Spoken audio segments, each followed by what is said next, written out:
Marc-Antoine, t'es en train de me dire que le nouveau palais de justice de Lille, c'est un cube entouré de ressorts? Dans un autre cube. Bon, va falloir nous expliquer tout ça. Marc-Antoine est directeur de projet chez FH Construction et il nous emmène aujourd'hui sur un chantier un peu particulier. Mais avant ça, petit briefing sur un chantier FH, tout le monde se dit bonjour. Bonjour, ça va? Ah, moi aussi. Bonjour.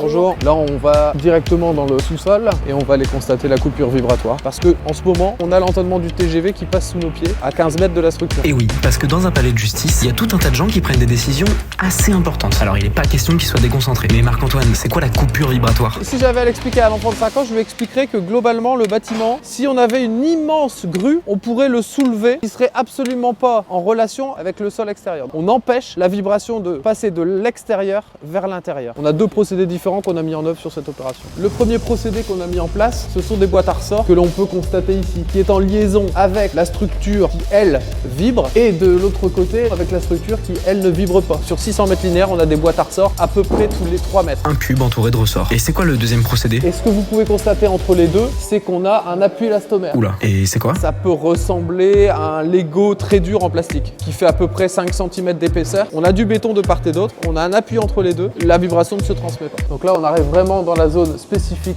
cellule, une des salles d'audience. Donc ici, ce dernier niveau, c'est un restaurant, une cuisine, un local technique. On pourrait presque dire que c'est un rooftop. Mon rôle, c'est directeur de projet, c'est de coordonner l'ensemble des métiers. On était sur un terrain de foot et à la fin, quand je vais le rendre, on sera sur un palais de justice. On a des ambitions techniques de qualité qui sont jamais vues. Tout ça sur un bâtiment qui est en forme d'hexagone, dans lequel on a un triangle et qui est coupé vibratoirement. Tout seul, je ne ferai rien et je suis entouré par des équipes qui sont au top de la performance. 35 personnes d'encadrement et 50 entreprises sous-traitantes, 200 compagnons. Ce sont des bâtiments qui rendent extrêmement fiers toutes les équipes. Et en plus, on se rend compte qu'on est réellement monté en compétences, tous, à la suite d'un chantier comme celui-là.